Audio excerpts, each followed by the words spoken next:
Do some real damage. When the time that we can run.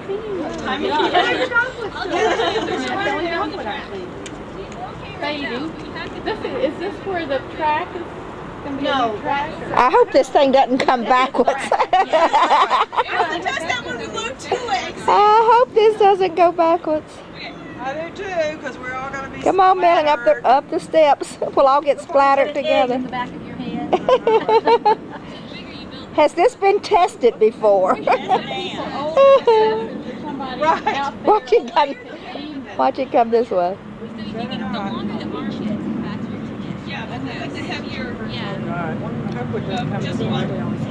Yeah, we're experimenting with. We're going to be experimenting with lighter arms. Oh, while they were doing it. And it was so cute. And they like that. Oh, they did. Okay, come on. We got about 5 seconds. We're going to get the run. Right to it.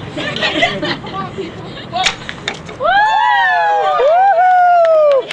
Yay! Explanation of that. Okay, Balance on the ballast. Come on in. Yeah. You have this counterweight that creates potential energy on this side. As it drops, that's when we pull the pin. The end of this tip is accelerated, and with conservation of angular momentum, it creates a very large acceleration for a small acceleration here, because it's got farther to go.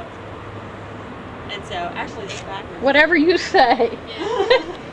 Well, you get greater velocity. That's why. Greater velocity. Because this is a lot less mass. English, right? So even though it's the opposite, You know what's this so is so funny? much I less weight avoided than that. all science. I think it's like a 30-to-1 ratio. And or I something. took astronomy to This will go all the way up, and it's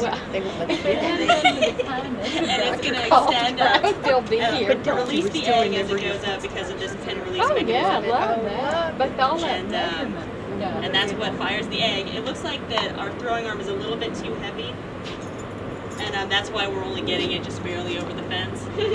But we won't tell. We're going to be experimenting with lighter throwing arms. What about the runners who are coming around? We're trying to hit. We've been trying to miss them so far. Right. But it's not very accurate. So.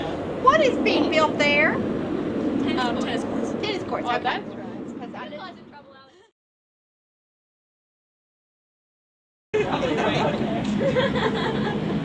Notice that the fabric on the sling is this plenty fabric.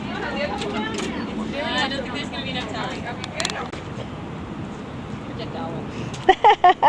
A catapult. If somebody didn't measure An egg throwing catapult. No.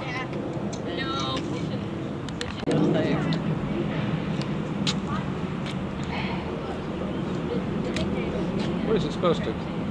It will catapult over the wall, hopefully. She's already thrown one.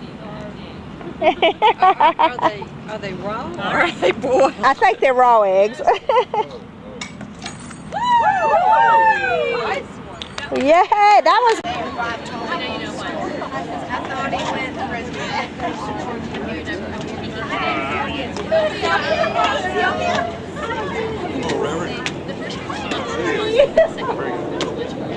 One group was more like an exercise class, one group was more like an exercise class.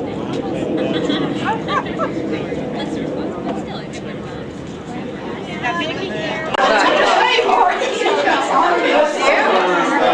She is, but they can wash your hands.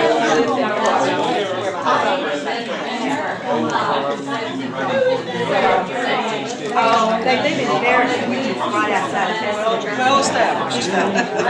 Pianist and works at the art school there. Hello there. I got you up close. Freshen your drink, get some more dirt, go to the restroom, and then you can make your way. Probably. But she does that best. This is wonderful. And I think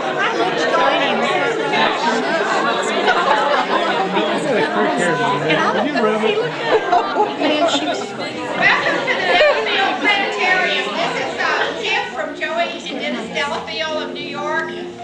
Joey's been on the board for years, and I had the pleasure of serving with her. It's a fabulous addition to our campus. I'm so glad you all are here, and I'm sure to have a wonderful weekend ahead of us. I'm going to ask Peggy Frederick Smith to introduce our speaker tonight. And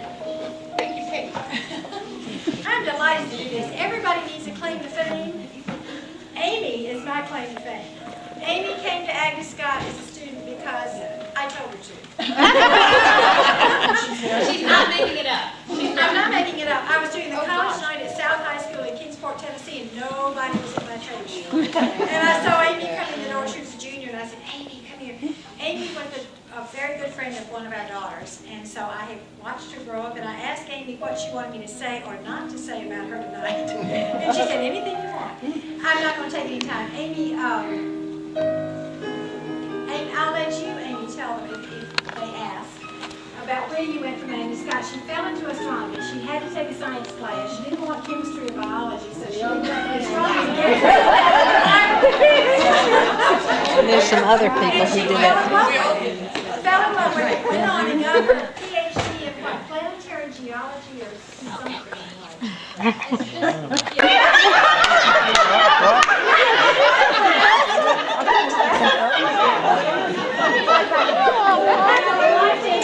Dr. Lovell, who has an asteroid named after her.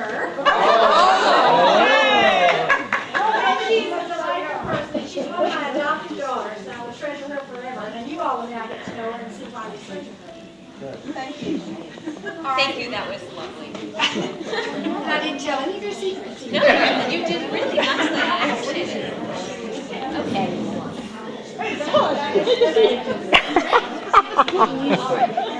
Somebody's telling their story. It's wonderful.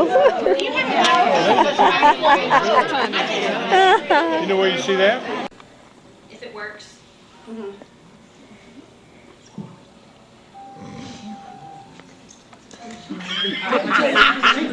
you hear me? And I'll just talk like I usually do. That's what I do when I'm here in class. All right. I'm going to have a pointer for this. This is the advantage of having the wireless microphone. Is I can walk anywhere I want, right? Okay. So, Betsy asked me to say just a couple of things about this plaza out front, and it would be nicer if we were standing on the plaza out front, but since we get wet doing that, I won't do it that way. Let's see, what about this? Will that work? Yeah. Okay, so it has many layers of significance, and it's, now the music's too loud. It's the plaza.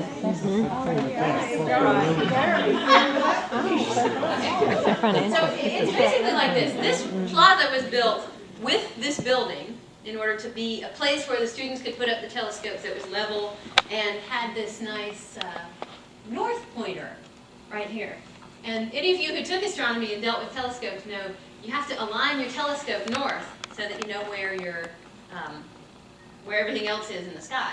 And the less confident students stand right on that line, put the telescope right there and point straight north. And as they get more and more adventurous throughout the semester, the telescopes move further and further from the north line. So that's the significance of that line, is that it's due north. Not magnetic north, but really true north. It really points to the North Star. All right. There's many layers of significance to this. So let's start with the solar system. If this circle here is the sun, all right, now of course the sun is bigger than that, but let's pretend. This is the size of the sun. If that's the size of the sun, then these are the sizes of the planets. There's Mercury, and there's Venus, Earth, Mars, Jupiter, Saturn, Uranus, Neptune, and Pluto you can't quite see. It's over here in the layer of bricks. It's about the size of a dime. You have to know where you're looking to see it. You can look on it, look for it on your way out. All right, so that's the one thing, is the scale. All right, because the scale of the sun compared to the scale of the planets. And just to give you a visualization for it, by volume, not by size, but by volume, the Earth would fit inside of Jupiter 1,000 times. And Jupiter then would fit inside the sun 1,000 times. Okay, so that means, those of you who are good at math, the Earth would fit into the sun 1,000,000 times. I know a lot of you said you took astronomy to avoid taking math. You're laughing as if you didn't know I knew that. Okay, now we also have a distance scale in here. We have these little scale bars, you see those? Yeah. Straight lines? All right, those point to their respective planets. So here's Mercury, and this is the line pointing to Mercury. There's a line pointing to Venus, the line pointing to Earth, etc. Those are the various distances compared to each other. All right, so there's one distance scale for Mercury through Mars in the inner solar system. And everything is so far away, you have to go into the outer solar system in a different scale. So now we start over with Jupiter here, and then Saturn, and Uranus, and Neptune, like that. Okay, so that gives you a relative distance. And Mercury, compared to the Earth, is that much closer. And then Mars is that much further, etc. Make sense? No, run that back. Which part about the flat Earth? This is going to be on the exam.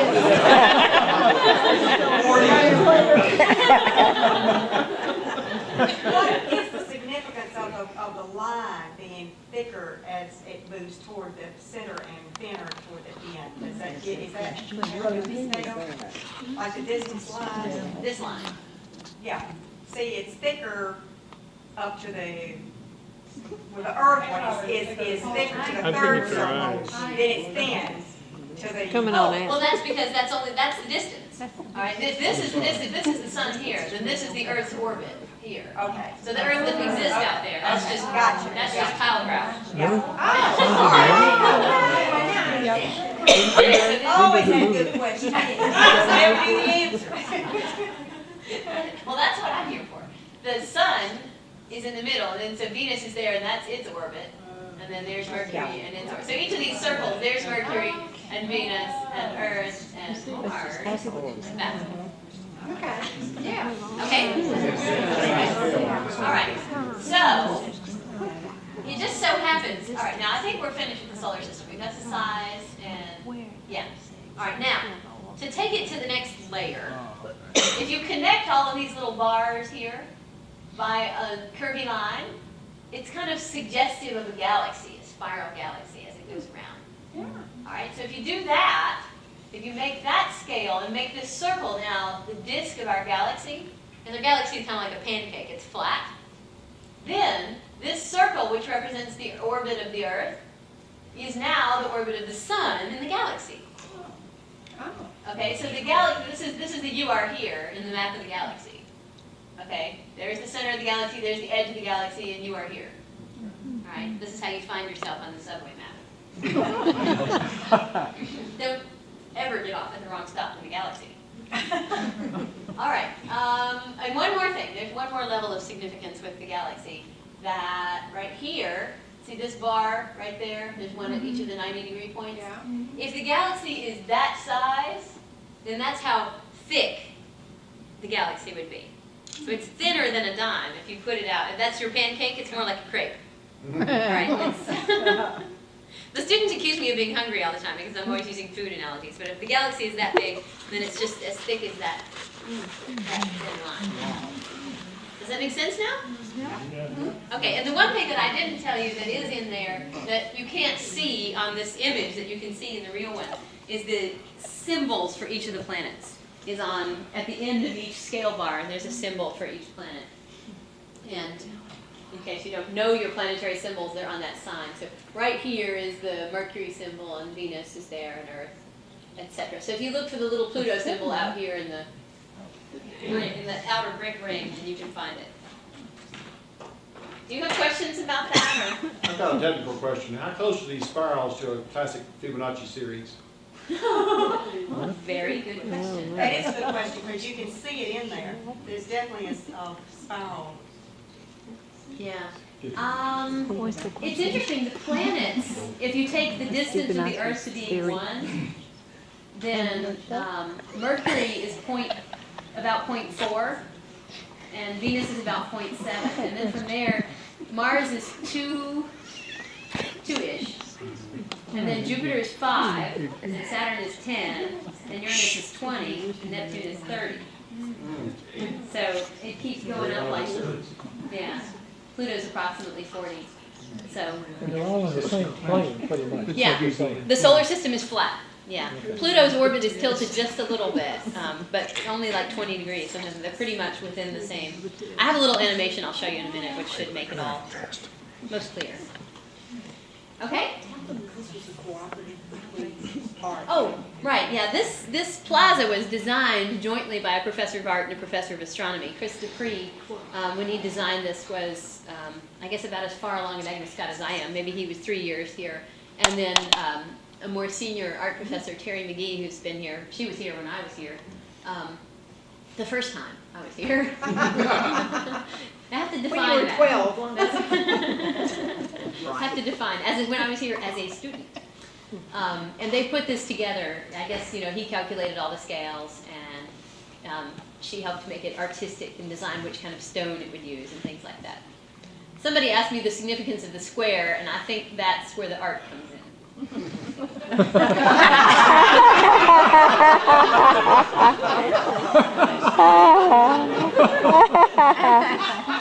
Just to say, I don't know of any astronomical square. All right. So now let's switch gears just a little bit, and whoops. I've seen that. If you'll let me switch gears, I will.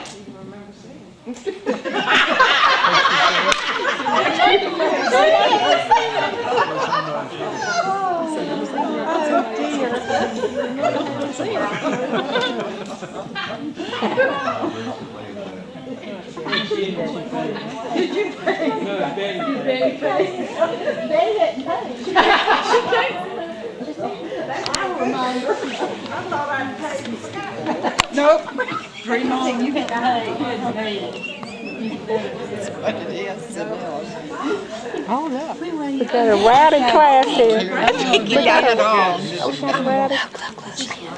Okay, so now just so you can get your bearings, now you can lean back in your seats and look further up. This is the sun. It's perfectly safe to look at the sun in this planetarium. It will not harm you in any way. And this is, a lot of people were asking me about the alignment of the planets. Yes. The only things you can see at this point are planets. Now, of course, you can't really see planets when the sun is out, but I'm stretching things just a little bit for fun. So I'm going to reduce the white lights and have it become twilight. Twilight. Now you can make out Mercury here. Okay, so if you go out tonight, Mars is not exactly where it's supposed to be. I was trying to convince it that it should behave better than this earlier, but it didn't listen to me. It's like an Agnes Stout woman, I guess, a little bit independent. This is approximately the right position of Mercury and Mars and Saturn. Mercury and Venus and Saturn. Mars should actually be really on the other side of Venus. So if you want to hold me to accuracy, when you go and look out in the sky, the first thing you'll see right after sunset, she says, making the sun go actually down. Okay, now the sun is down. It's supposed to be dark. You won't see Mercury at first. The first thing you'll see is Venus because it's really bright. Probably the second thing you'll see is Jupiter because it's really bright. And then in order from that, it would be Mercury and then Saturn. Jupiter and Saturn. And their motions depend on how far they are from the sun. You can see Mercury is just booking around there and Saturn is barely moved. Okay? So the chances that you would have Jupiter and Saturn on the same side of the sun are very difficult. You know, these little ones you can put them pretty much anywhere in a few months. But the rarity of this is the fact that Jupiter and Saturn are on the same side with all the rest of these. Okay? Now, and so now you can see from our Earth's perspective, Earth is here, sorry. From the Earth's perspective, sometimes you see, you know, these planets are on this side of the sun and those are on that side of the sun. All right, so now it's going to be the zoom out. And so you can see that all those circles are pretty much flat. None of them are sort of tilted from each other, except for Pluto. And here's Pluto here. So see, here's the flat plane and the rest of them, and then Pluto has a little bit of tilt to it. But still, it's pretty much flat. And that's why all the planets are in a line, is because they're all flat. They're all in the same flat plane. Why is Pluto different? Well, Pluto, it's not that different. I mean, it's only about a 20-degree tilt, which is not unheard of. But it's different because the star, this innocent-looking red star right there, would swallow up Mercury and Venus and the Earth and Mars and Jupiter, and it would stretch to about here. Wow. Almost out to Saturn in our solar system. That's a big star. Why isn't it brighter? That's a good question, because it's really far away. How far away is it? Light years away. I mean, it's a few hundred light years. I don't know exactly how far. 275. One of my graduate professors said and you have to have an answer for every question. So 275 light years. Oh, okay. If that's an acceptable answer, that's easier. Thanks. Okay, so you'd have to just imagine a star that big. His wife Stacy, who did all the food. Michael and Stacy have their business. Mary Humflett, I think Jan Hewen, Lebby Deal. Who am I leaving out of the Atlanta? Beverly Mason. Thank you to the Atlanta people.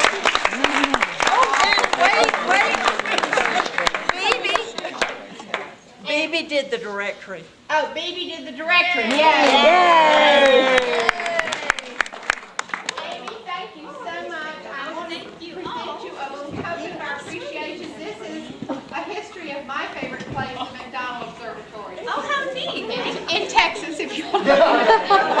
And where Stardate originates, if you all listen to NPR. So, thank you so much. Thank you very much.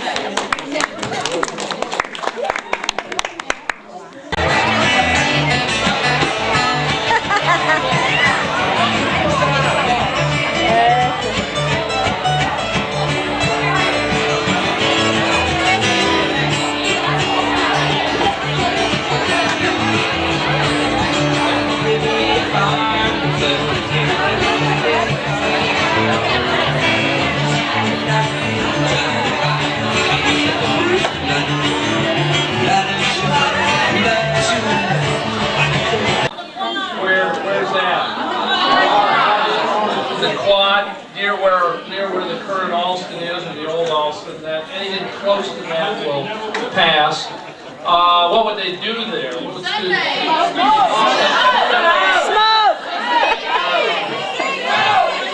smoke, socialize, exam. I mean, some people play bridge, so. Okay, what room in Maine was used for screen 2? That's good. 209 or the tower room. Well, 200 will handle it. Not 209. Okay, then what was the name of the eatery across the street? That may have been 100% answer. Okay, the first movie partially shot on Agnes Scott's campus. Peter. Right. Peter who? Okay, what Ivy League school did Agnes Scott beat? Princeton. Wow! You bet 0. You may win. On this, you either get it right or you don't get it right on the bonus question. One person founded Agnes Scott, and for whom was it named? This is one people, okay? I just heard that. More difficult. What president was born in a campus house and grew up playing on the campus? It was Alston. Was it Alston? Yes, it was.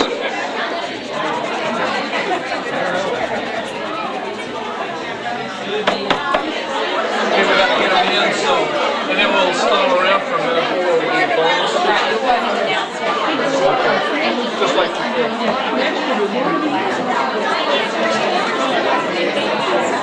I can respond. 7. How many former presidents are still living? 1. 2. Sally Mahoney and Ruth Schmidt. Get tough. Sally Mahoney is always mentioned in the literature. What was Dean Carey Standard's nickname? Minus here. What was Dean Carey Standard's nickname? Dick. Dick is the overwhelming answer, I think. She had a lot of nicknames from a lot of people who were around. Mostly from the guys, I guess, who came to the dating parlors. What president was born in a campus house and actually grew up playing around campus? Wallace Alston.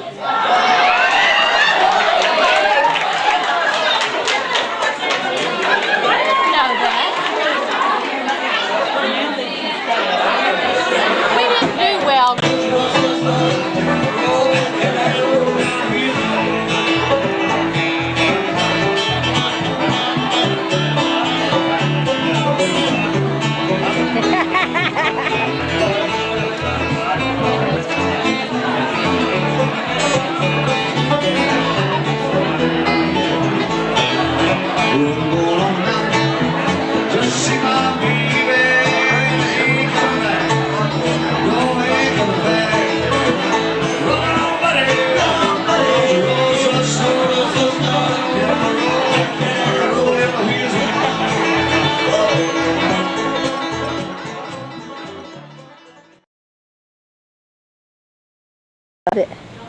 you taking pics?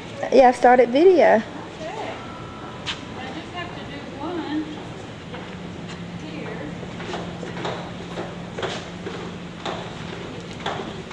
I think the little bowls worked out well, don't you? The what?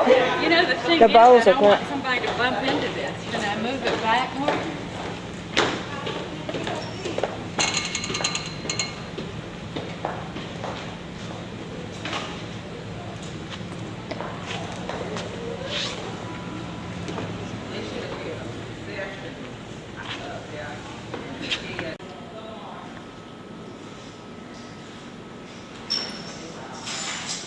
I think Warren, Professor Warren painted that. I think it said.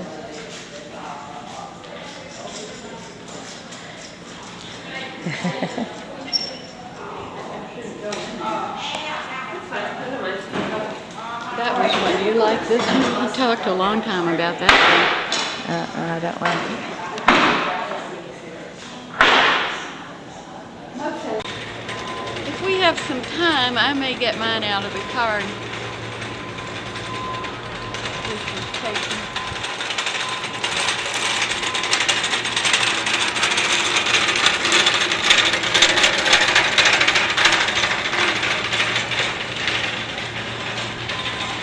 See if I can get you a blossom on this thing.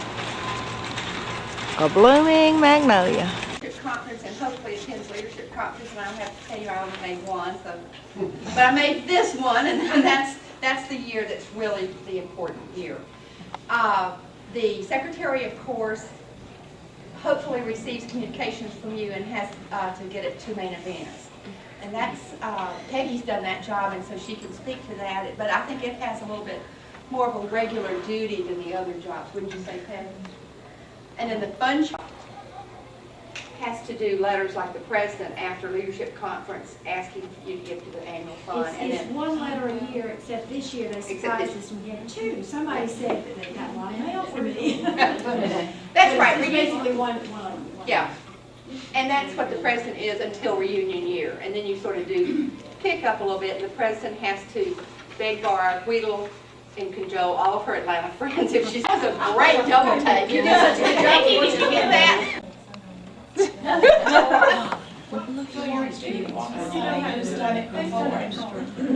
No, that's a really good question, and I was thinking about that. It's been 5 years, but I am now. I'm the outgoing. And I don't remember who preceded me. Somebody remember? I don't know. I have no memory of who was 5 years ago. And I don't think I'm sure it is. Part of the fun part is coming back to leadership conference if you're Yay, Beverly! Yay! Thank you, Beverly.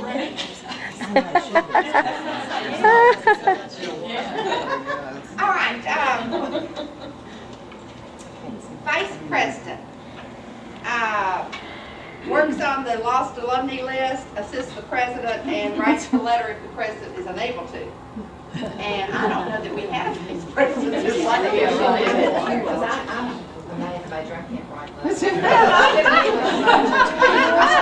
I have any nominations for vice president? Somebody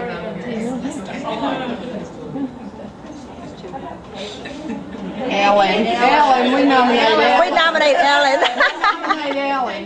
Peggy Frederick said she would do vice president. Great. Yay. I don't want to be fun sharing.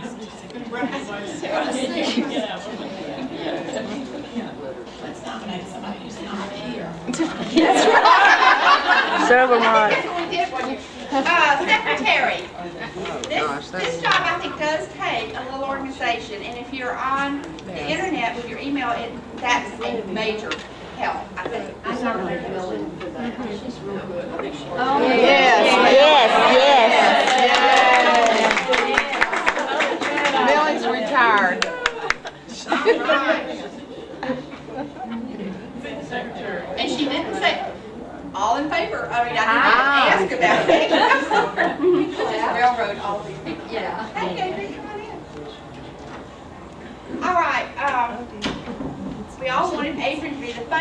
She just. All right, fun chair. As Peggy said, 1 letter a year until reunion year, and then a couple. And 2 people can do it together. I mean, Yeah. Harriet and I did it together, and I wrote the first letter, or Harriet wrote the first letter, and I wrote the second year, and then we collaborated on the third letter. And really, it's nice to do it like that, because then if one of you can't come to leadership conference, and really and truly, that's where you get the really solid information about what the college is doing, progress that's been made. I mean, we've changed the college changes. We need to keep up with that, and that's why it's wonderful to come back and see the physical changes that are so fabulous. And leadership conference, you do hear all the news, and you get to see it up close and personal. As I said, the college refunds all your travel expenses, and so it's not a burden to you to do this. And it's really wonderful, and I think it is very important. Oh, that was taken care of. Well, I cannot conduct my own election. I nominate Betsy to be vice chair. And co-chair. And Mary is co-chair. All in favor? And I'm not afraid to ask for money. I will do that. If you have any hesitancy about discussing money, that's not the job for you. Now, reunion chair is on this list, and I don't think we've ever elected one, but that's fine if you want to do that. What normally happens is the president calls and cries and pleads and begs about a year out. But would you all like to elect a reunion chair now so that the person knows in 5 years they've got that job? It's a good idea to plan their life that way. They're gonna start working on it. That's her point. Why did you just call me? Yeah, well, she could appoint somebody, and it's, you know, if it's a good year for them, you know, she'll know that in their life, maybe, if you'd like to do that, Beverly. No, you don't. Yeah. Beverly, Mary Ann is great. She did it. She did. So Mary and I had a great time. Your mind out. Oh, I know, that Mary said she was gonna send me her application to Weight Watchers. Okay.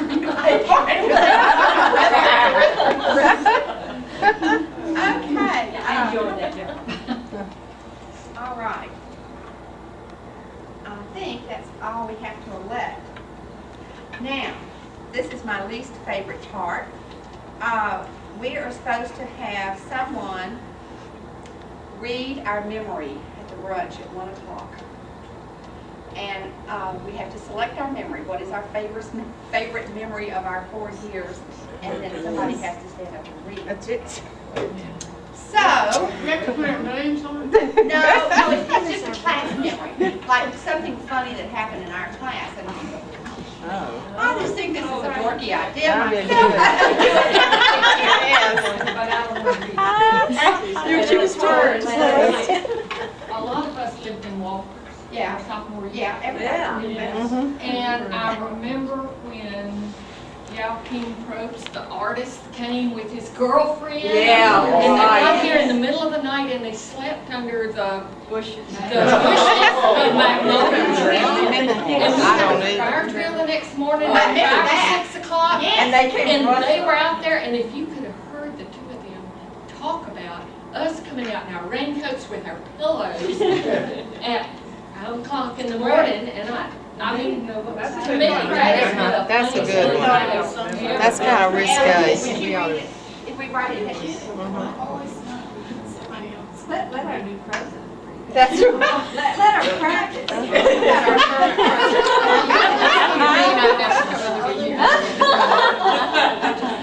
Well, let Betsy read it.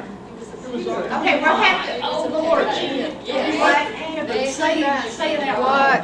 Nancy Batson had a Christian education, a Christian association. Yeah. And she had him come to religious services week, because you remember he did these incredible paintings. I don't remember. I don't remember this. Me too. I remember Robert Frost taking those walks I think this is getting and looking out the window, seeing that solitary figure, you know, walking down the sidewalk with his frost-colored hair. And that's one of my favorites. Well, one of mine is not a favorite memory of him, but Mary and Peggy and I, were on Second Main our senior year, and we'd had a horrible ice storm, and the pine boughs were just cracking and crashing to the ground. And we looked out, and here came Robert Frost shuffling down the sidewalk. It was his last year. And all I could think of is the headlines, Pine Bough Kills. I mean, they were just crashing on either side of it as he shuffled.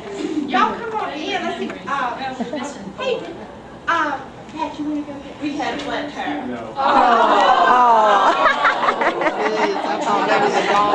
Well, we just drove over to the Callahan's and got Viv's car. Let's see if we can get some more chairs here. Well, that's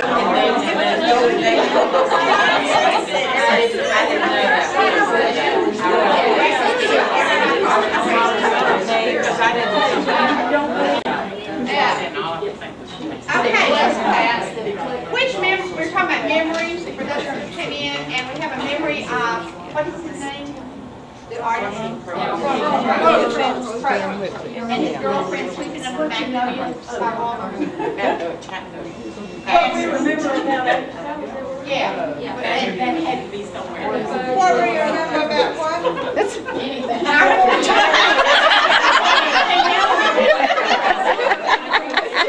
I love his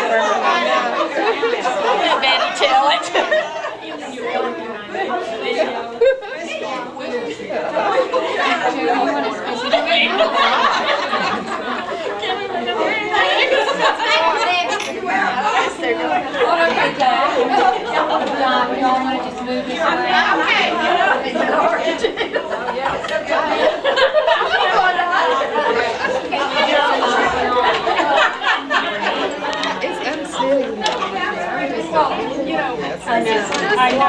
I'm looking at something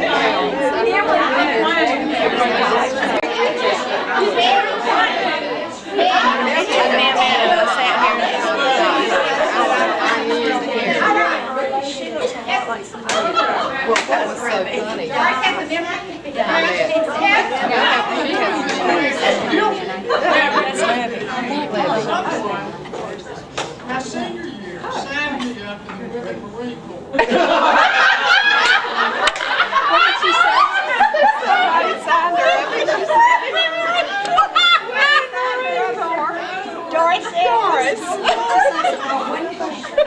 Doris emails me. She said her came out and everything. I remember her. I said get on her email.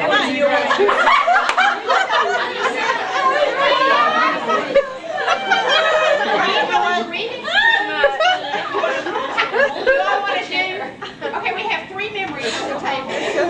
Doris is Marine Corps memory. Oh, that's not the case. So Martha calls me to her office and she says, John. She